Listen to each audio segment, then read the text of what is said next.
Yeah, I met her through LinkedIn, and I was always, the person sending out cold messages to people who I thought were doing really cool things to like learn from their path. But this was actually the reverse, and she messaged me and was like, "Hey, what you're doing looks really fascinating. Could we like have a chat?" That's Dr. Swathi Varanasi, and this is the Powerful Ladies Podcast.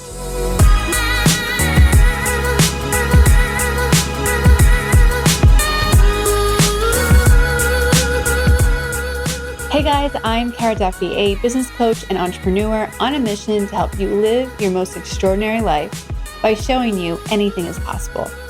People who have mastered freedom, ease, and success, who are living their best and most ridiculous lives, and who are making an impact, are often people you've never heard of until now. As a Western society, we have more and more visibility today on how whole body health and whole choice health is critical to our individual and community health. Today's guest, Dr. Swathi Varanasi, is an integrative health pharmacist committed to leveling up how we take care of ourselves and how we think about healthcare solutions. Additionally, she's an entrepreneur, speaker, author, and a woman who is constantly asking, can we do this better, and why not me? In her roles as Chief Scientific Officer at Element Apothec, Medical Communications at Everly Health, and Director of Science at Los Angeles Normal.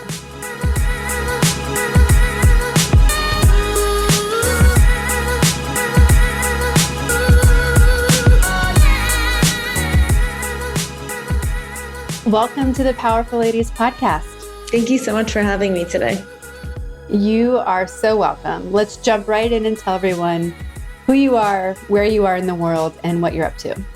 Sure. So I am Dr. Swathi Varanasi. I go by Dr. Swathi for short. I'm a pharmacist by trade, so went to pharmacy school and really found that my passion was in preventative and integrative health.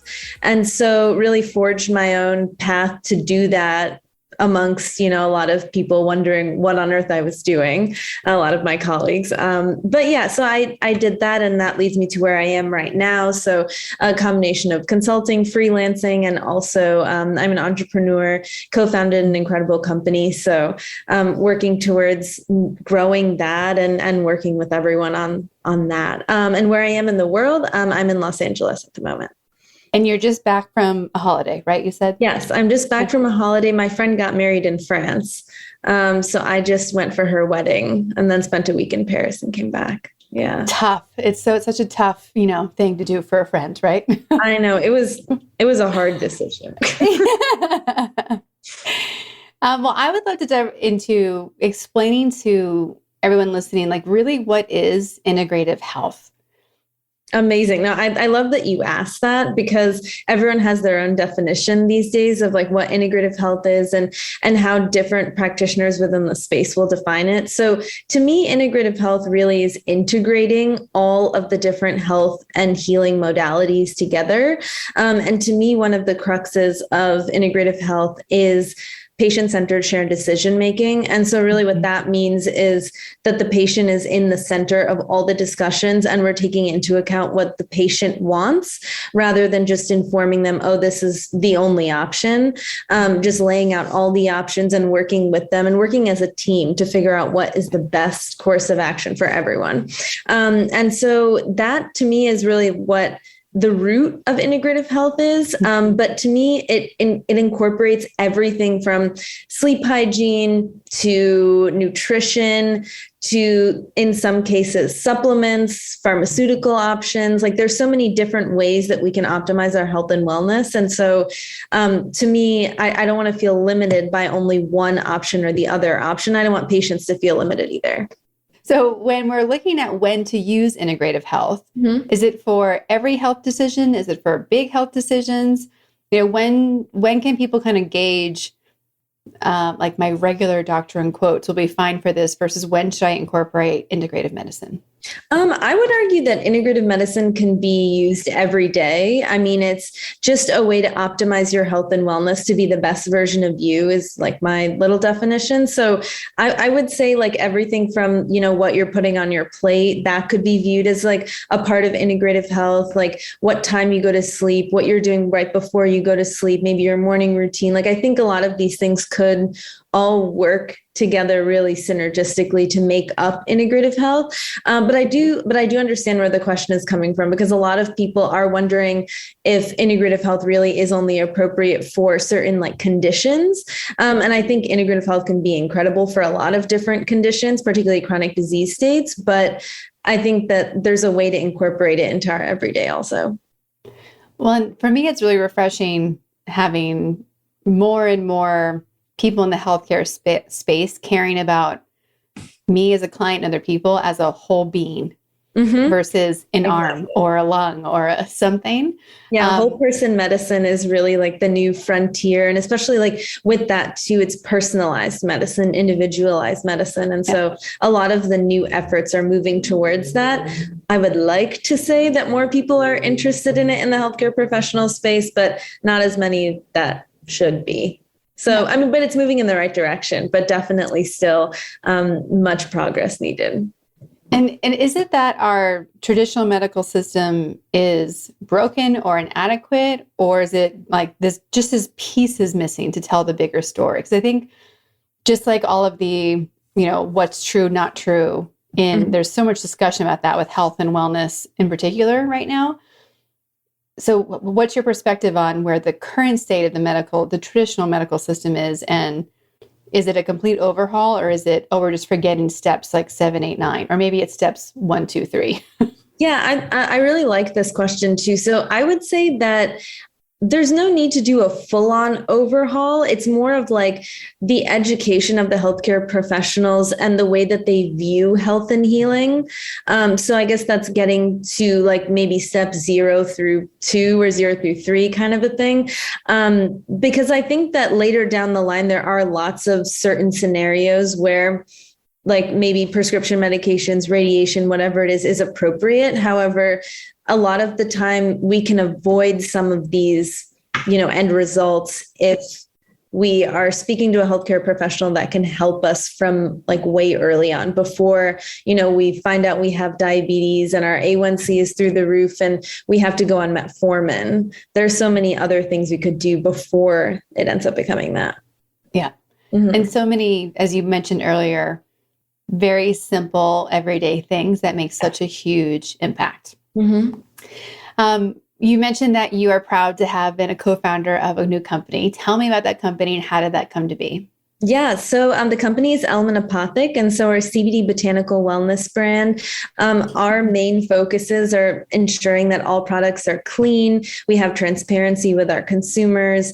And then at the end of the day, that we're being innovative and effective while still maintaining safety. And as a pharmacist, like efficacy and safety are the most important things to me. So that's definitely a lot of the conversation comes back to, is this going to work? How well is this going to work? Who are we going to test it in?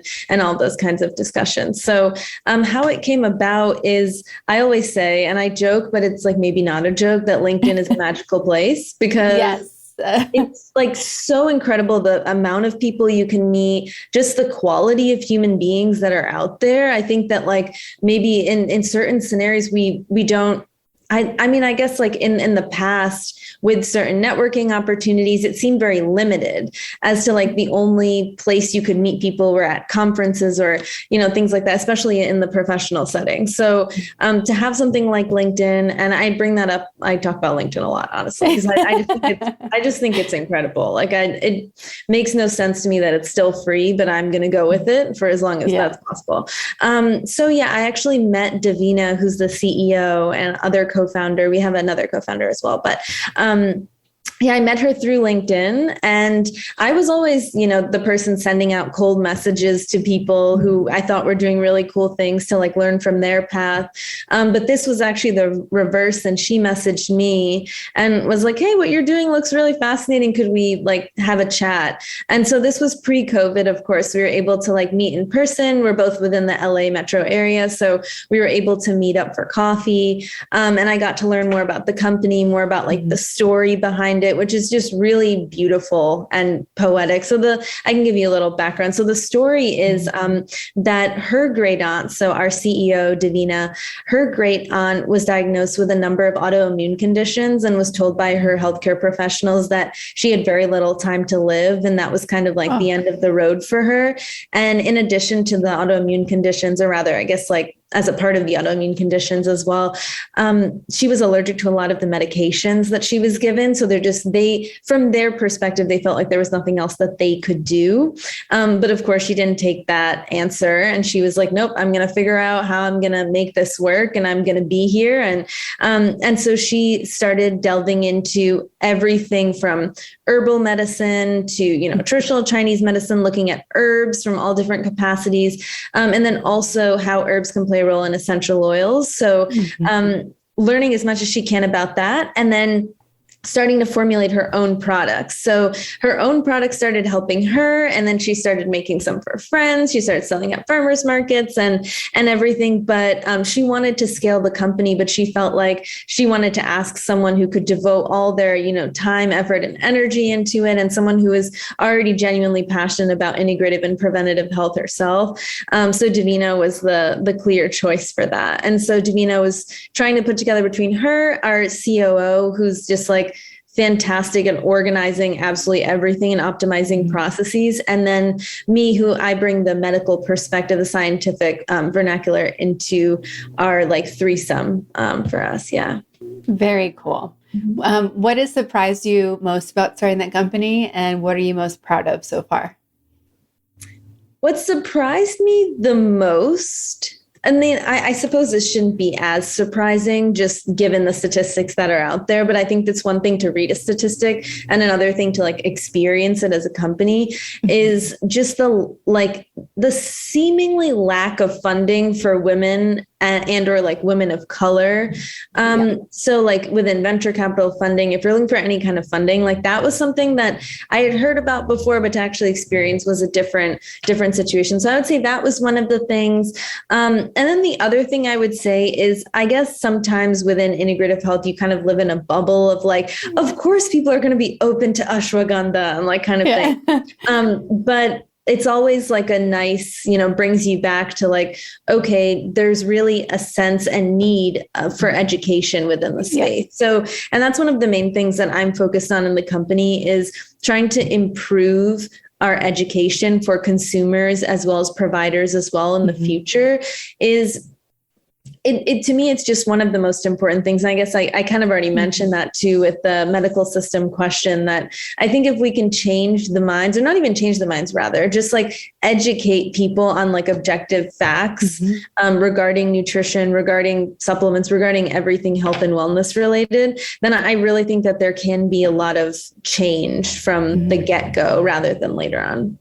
Well, and it's becoming more and more a pop culture conversation of just how much like food is medicine. And absolutely, it's the easiest thing. It's the most affordable and easiest thing for everyone to make choices on a daily basis.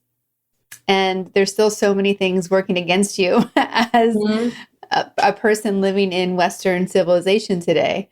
I was just thinking about it because I'm obsessed with the like True Real Foods, I think is the brand. It's like a no sugar ketchup. That's all vegetables. Oh, I know what you're referring to. They have, is it Primal Kitchen? Is that what you're thinking No, of? love them too, but it's another one based in, I'll have to send you a picture later, but it's literally the best ketchup I've ever had. And I was thinking during lunch, I was like, people don't talk enough about like, we think we have to be super good 100% of the time, or it's like a free for all. And I think we go back and forth between this swing of like, oh, I'm being good, I'm sleeping, I'm drinking water, I'm eating salads, and then, oh, fell off the wagon, fell off hard. Yeah.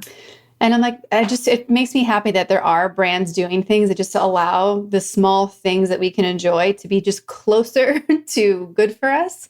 Yeah, absolutely. And I think that we all should give ourselves a little grace too, because it's, I mean, like if, like your friend's getting married, you're going to eat the cake and it's fine because like you're celebrating.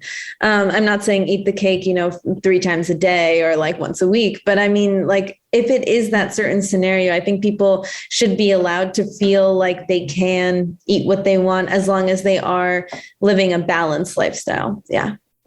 How does integrative health align with what it means to you to feel powerful? I think to me, power is like the power in being the best version of you and like standing in that power, fighting for what you believe in. And like, really, it doesn't have to be like a position of power. It's like power is something that you feel and something that you like embody for others too. So you're embodying it for yourself, but also like others see certain things as your like superpowers, for example. And so to me, integrative health really is like be empowering yourself, empowering, I guess from my perspective, empowering patients to make the decisions that really resonate with them the most, and decisions that they're going to be happy with, and decisions that they're going to actually be compliant or like adherent with too, because it goes along with their goals and lifestyle. Yeah. Mm-hmm. If we go back to 8-year-old you, would she imagine that this is your life and this is how you're making a living? Oh my gosh, absolutely not. No, my 8-year-old self was very much in the thought process of like, I only saw certain careers around me, and like, maybe I saw pharmacist, sure. But like, I didn't really see like anyone kind of branching out. People were, physicians, teachers, like lawyers, like the quintessential careers that kids are told about. And so I always kind of saw that and thought that I would end up in one of those. I always loved science. So I just assumed science means physician at that point in your life. But one of my favorite stories that I like love to tell is whenever people would ask me growing up what I wanted to be, I think I always just had a rebellious spirit. And I always would say an inventor. That was like exactly what I wanted to do. Did I know really what that meant? No, but like I knew that I wanted to create things, invent things, like change the world through something that I did. So I think from a young age, I knew that. I just had no idea how I was actually going to like realize that dream. Yeah. Mm-hmm.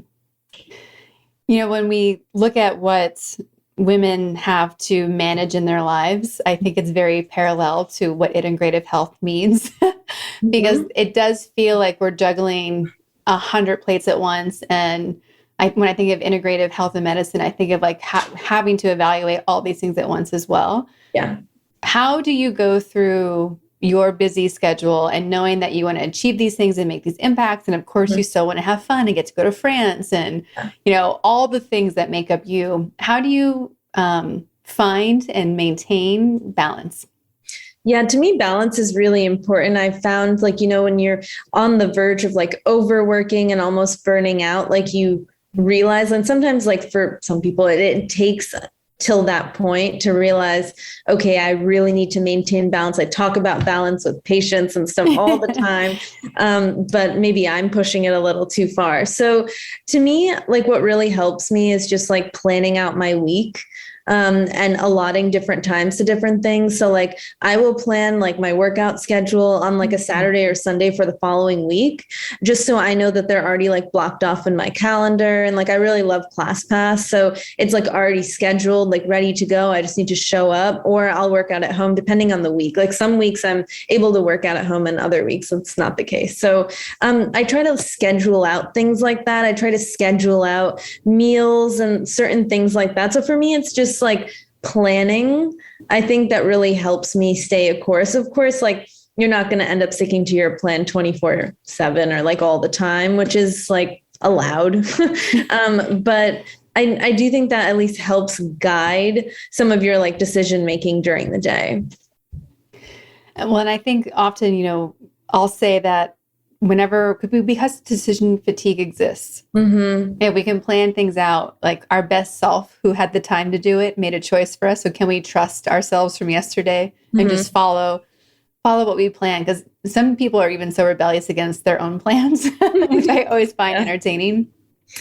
But it is so much easier just do what's in the schedule. Like I can think less and know that I'm at least being in alignment with what I'm committed to.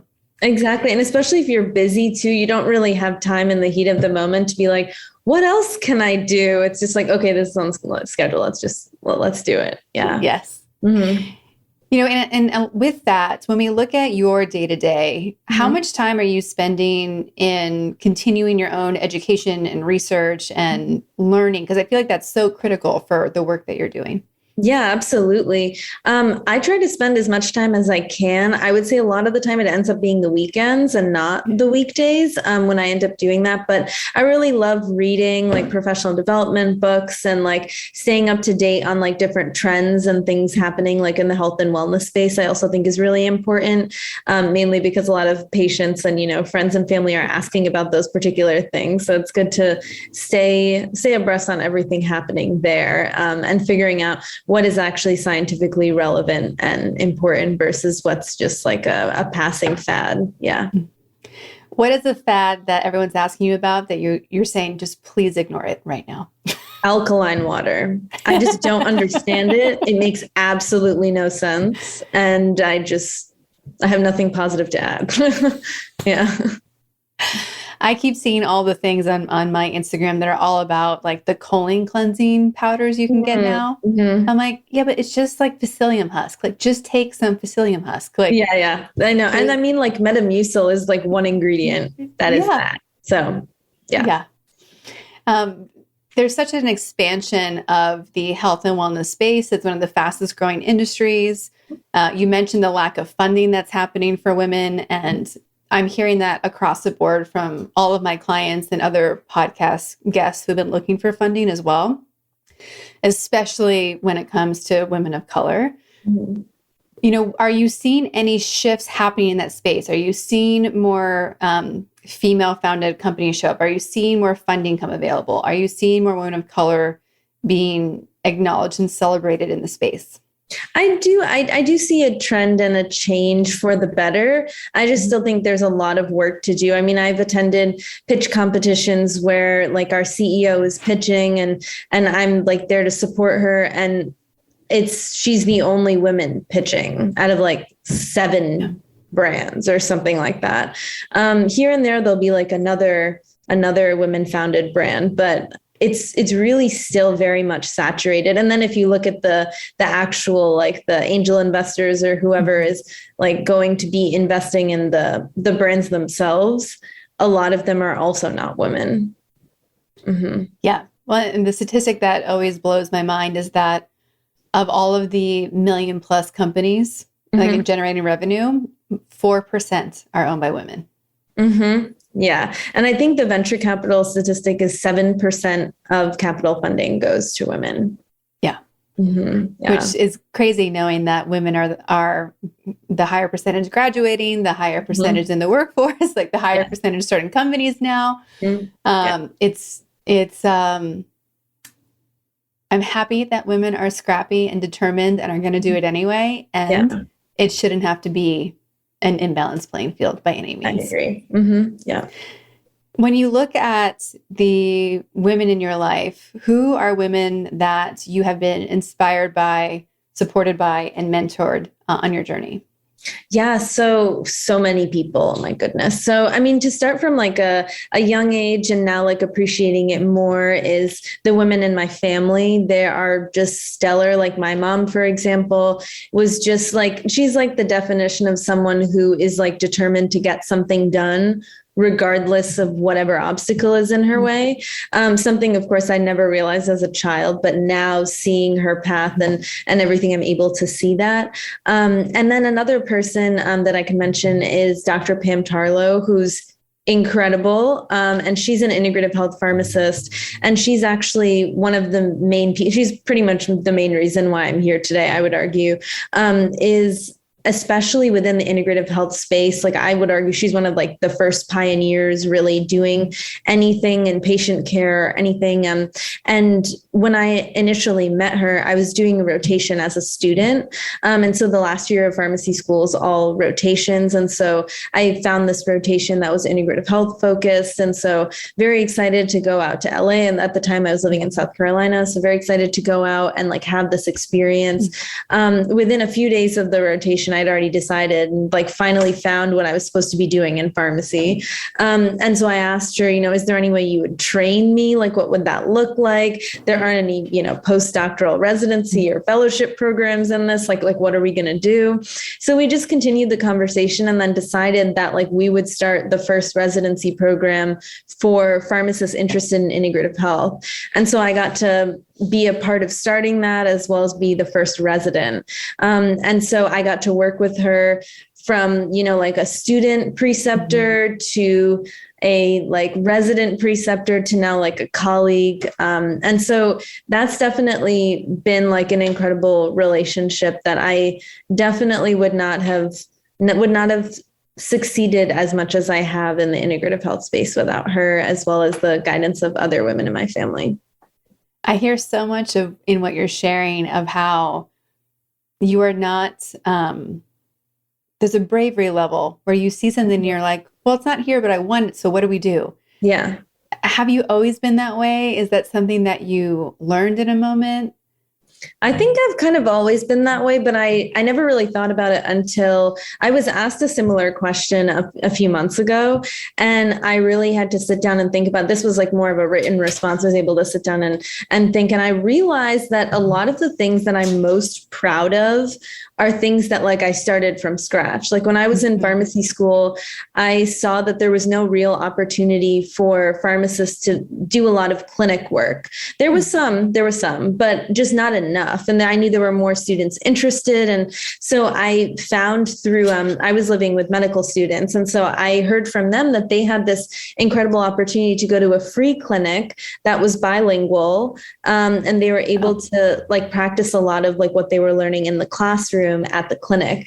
And so I figured, how come like pharmacists can't do that if medical students can do that? So I contacted the clinic and then also coordinated with people from the administration of my university. And we started like the first ever diabetes education program that was bilingual. So pharmacists, or rather, I keep saying pharmacists, pharmacy students got to go during their second, third, and fourth year, mainly like later third and fourth year. They were able to go and they're still able to go now. That's something I've been trying to keep up with and ensure that it's still sustainable like so many years later, and they're still doing it, which is amazing.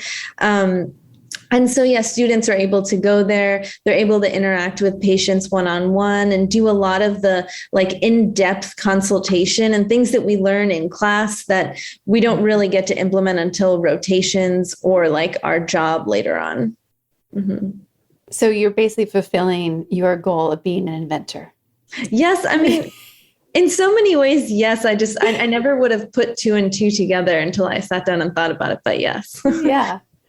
Well, I think that there is such power in being among the people who can see something and say, well, why not? And then also be able to say, well, this is just what we do. Like there's lots of people who have the vision of like, oh, something should change and it'd be great if it did. But there's not a lot of people who can say, okay, let's create it. And being one of those people, and it's so great to be around other people who think that way. Because that's when you really start to realize that anything is possible. Yeah, and exactly. Whatever we want, whatever we don't want, we want to add, we want to change, like make easier. It really is as simple as someone saying, like, that's silly. Why don't we change it? Yeah. And I think that what people are scared of that like I had to get over in this process also is like the beginning is not going to be easy or pretty or like it'll be exciting in like a yay, this is moving forward, but not in like a, oh my gosh, I'm, like fulfilling everything I want to do tomorrow. So there's like a level of like patience and like perseverance that it takes for that. And I think that a lot of people, especially in our society, are very much like immediate gratification kind of seeking. Well, I think that's why it's so important to speak to how long it does take. There's that quote about when we see someone who's scaled a mountain, we only see them at the top. We don't know what they had to climb to get there. Yeah. And even in podcasts, I mean, I think only 7% of podcasts that get made get past the 7th episode. And then of those, they usually don't monetize until around episode 500. Wow. In any significant way. And so people think it's like, there's this idea out there that if you make it, they will come. Mm-hmm. And I'm like, that is the farthest from it. And that's also why I'm glad you brought up the need to educate customers, because the things that are so easy for us to do, we don't remember step 0 to 4 because they're so ingrained in who we are. Yeah, exactly. And being able to go back and like bring people with you, because it makes the process easier. And I think it also makes it more fulfilling, because Absolutely. then you're really building relationships with them. And I think one of the most rewarding things with education that I see is like, I really love seeing the change. Like, I love seeing like the evolution of someone's mind.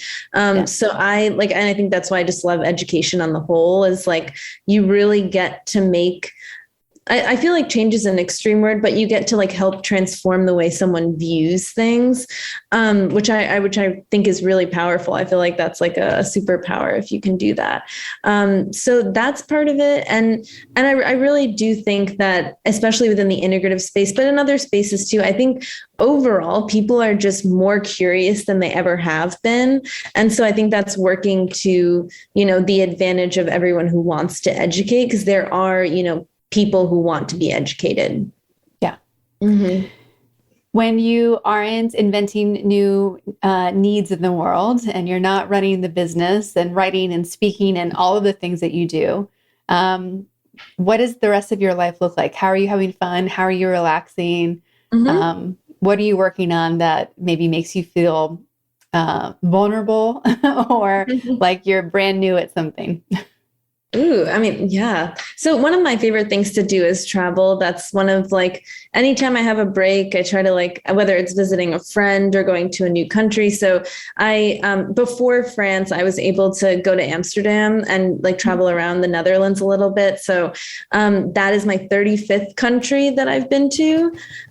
So that's like something I've been working on and really have enjoyed, like a lot of solo trips over the years. Like that was pretty much every break I had from school, I was going somewhere on like a solo trip or visiting a friend somewhere. So yeah, I definitely love traveling. I really love staying active. And I feel like a lot of people say that, but I really do like love taking really long walks in when the weather is beautiful out and just like getting in nature, but just like relaxing. And I feel like that's something I've had to teach myself over time, is like how to relax. And, sometimes you might not learn that until you end up in a situation where you don't have Wi-Fi and you're like, well, I guess I can't answer my emails then.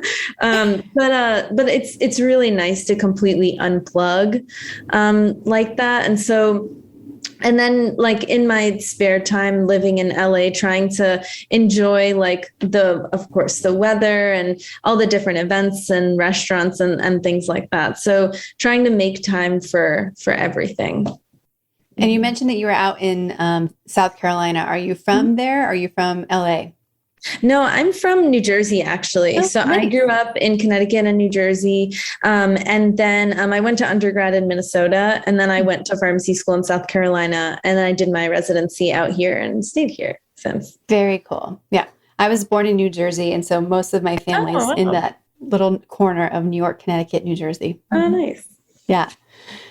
So when you were at the midway point for the year, what are you excited about for the rest of 2022? Yeah, I think the thing that I'm most excited about right now is just like new beginnings. I'm just excited to like start to try to do new things and just like get more out of my comfort zone. That's something that I want to challenge myself to do. So that's one of the things that I want to focus more on. I really enjoy like medical writing and like whether that's like for consumer facing or provider facing. I really enjoy it. I love editing. And so I would like to push myself a little more and see what else I can do in that space. And the other thing that I really love to do on the side is speaking. And so if I can have more opportunities to speak and to write, those are probably two of the things I want to focus on a little bit more. We asked everyone on the podcast where they put themselves on the Powerful Lady scale. If 0 is average everyday human and 10 is the most powerful lady you can imagine, where would you put yourself today and where would you put yourself on average? I mean, I think every woman should say 10. So I'm going to say 10 because I think every woman should feel powerful in everything that they're doing. And I understand that not every day you're going to feel like 100%. That's totally normal. But I do think that like we should enter each day with like the intention of just being like our 10 out of 10 powerful lady self. Yeah, I like that. We also been asking everyone this year, what is on your wish list? Powerful Ladies community is big. There's lots of people with resources and connections and ways to help. And I'm a big believer in asking out loud for what you want, because you never know who has that next key waiting for you. Yeah. So what are some things on your wish list? On my wish list, like just like a life wish list, or could be life, could be anything. Yeah. What's something that you're seeking or wish was just handled? Ooh. Well, one of the things is social media. I feel like I'm not very good at it. So not that I dislike it. I just don't think I have like the knack for it. And when I'm planning out my schedule, it's always like one of the things that ends up like falling by the wayside. So that would be something that I would really like to do. I think I like ebb and flow through, like I post a lot and I get excited. And then I just have like a list of things that I would like to post that are just sitting in the list in an Excel spreadsheet and not posted. So that would be something that would be really incredible that I would love to do. And also like to keep my website up to date would be the other thing. So like certain like admin-y kind of things that I used to be able to work into my schedule and I haven't been able to do recently. So probably those things would be like in the top two that I can think of. Yeah. Well, I think congratulations. It just means that you're becoming a much bigger and bigger leader and boss, because it just means you need an executive assistant. I know it's one of my clients, we're still battling. We've been working together for years. And I'm like, you need an assistant. And they're like, why? I can just Google on Amazon. I'm like, I know you can, but you're so powerful. I want you being able to do all those other things, because anyone can, in theory, post on social media, but not everyone can be the inventor and be the writer and all those things. But we will put the word out for social media support and making sure that you're getting your admin things handled, because you are very powerful. And we just certainly don't want you being bogged down by a to-do list that you are bigger than.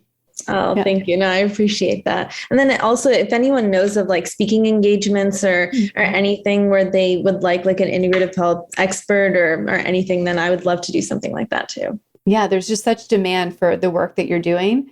I'm excited for more and more people to know you and hear you and support what you're up to. Oh, thank you. So with that, where can they find you? Where can they follow you, and how can they get in touch with you? So my Instagram is Dr. Swathi, so DoctorSwathi, and my website is the same thing. So www.drswathi.com. Lastly, for everyone who's listening, what would you like to leave them with today? One of my favorite quotes or like sayings, I guess, is that like, if they can do it, so can I. So I think that that's something that I always come back to, is like when I see someone achieving or doing something incredible, I just come back to like, if they can do it, like to me, this is also like kind of silly. But there was like one mentor I had that used to say, this is so not a way to end a podcast. But I had this mentor that used to say, everyone poops. And like, that's just like a reminder that like at the end of the day, everyone is a human being. So like if that human being can do it, how come I can't do it? So that's something I always come back to, and something that's definitely been helpful to me. So I hope it's helpful to someone else. Love that. Well, it has been such a pleasure to get to know you today and share your story. Thank you for being a guest to me and the Powerful Ladies. And I can't wait to see what you're up to next. Oh, thanks so much.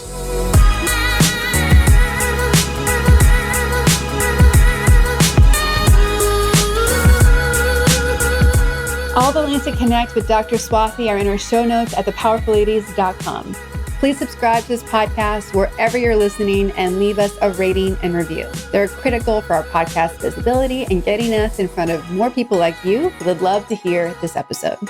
Come join us on Instagram at Powerful Ladies. And if you're looking to connect directly with me, visit karaduffy.com or Kara_Duffy on Instagram.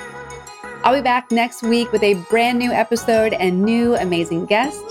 Until then, I hope you're taking on being powerful in your life. Go be awesome and up to something you love.